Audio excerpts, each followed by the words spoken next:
Rain hammered the narrow alley behind the restaurant district of Chicago, turning the world into a blur of neon streaks and trembling reflections.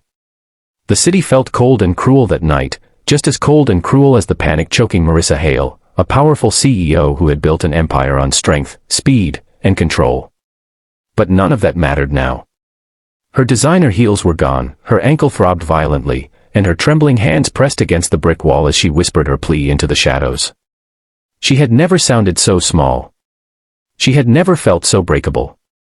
And when she saw the silhouette of a man approaching through the rain, holding the hand of a little girl in a yellow coat, her voice cracked as she begged, "Please, don't hurt me. I can't walk." Before the story unfolds further, if you believe in kindness, second chances, and the unseen battles people fight every day, please like, comment, share, and subscribe. Your support helps more stories like this reach others who need them. Marissa had been fleeing.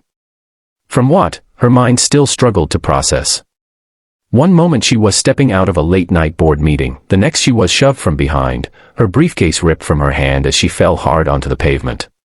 Her attacker hadn't chased her after that, maybe startled, maybe satisfied with what he stole, but the pain in her ankle made every attempt to stand impossible.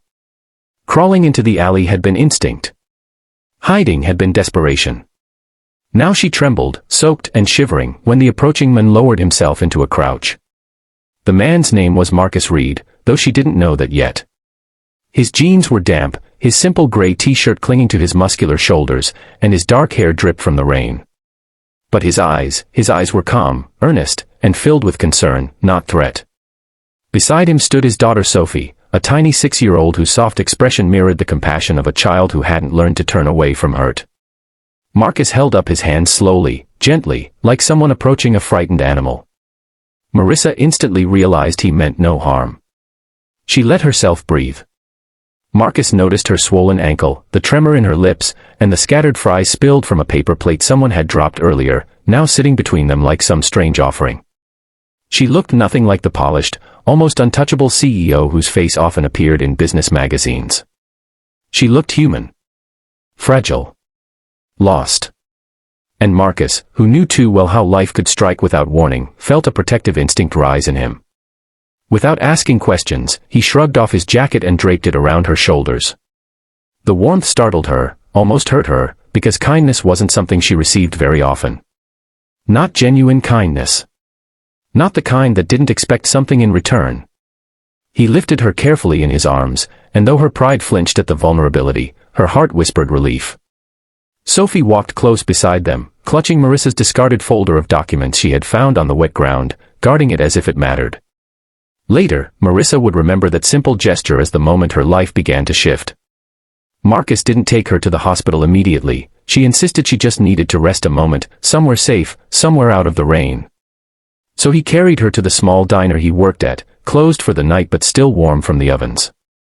Inside, he set her down in a booth and brought a towel, a warm drink, and a quiet presence that asked for nothing. Sophie sat with her, explaining in her sweet, rambling way that her mom had passed away 3 years ago, and it had just been her and her dad since. The child had no idea who Marissa was, and that anonymity felt like a strange blessing. Marissa found herself opening up in ways that surprised her. She told Marcus about the board meeting, the late nights, the loneliness that came with power, and the constant pressure to be unbreakable. She told him she wasn't used to being helped. She didn't know how to accept it. He listened silently, not with pity but with understanding. He didn't see a CEO, he saw a woman holding too much for too long. As the storm outside softened to a whisper, Marcus finally convinced her to let him take her to urgent care. He carried her again, gently, respectfully.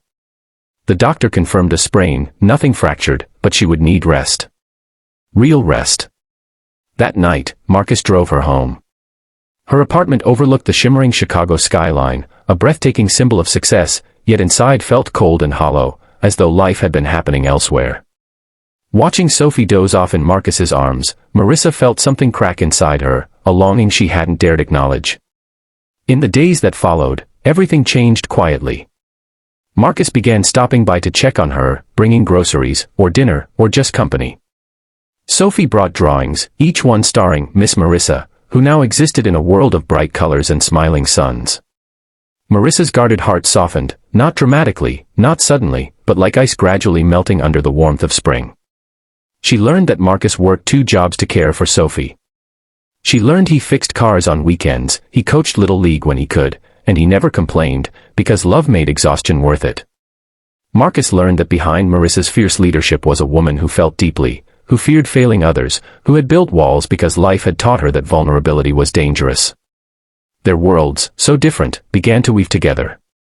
One afternoon, as Marissa rested her healing ankle on a pillow, she realized she was laughing. Real, full laughter. Sophie was twirling in her living room, showing off the pink rain boots Marissa had gifted her for future adventures. Marcus watched them with a smile that held something unspoken. Something hopeful. Marissa had lived years surrounded by people who followed her orders, praised her, or envied her. But this small, imperfect, beautiful trio, felt more like home than anything she had built. It wasn't dramatic. It wasn't sudden. It was simply the quiet miracle of 2 wounded souls choosing to trust each other.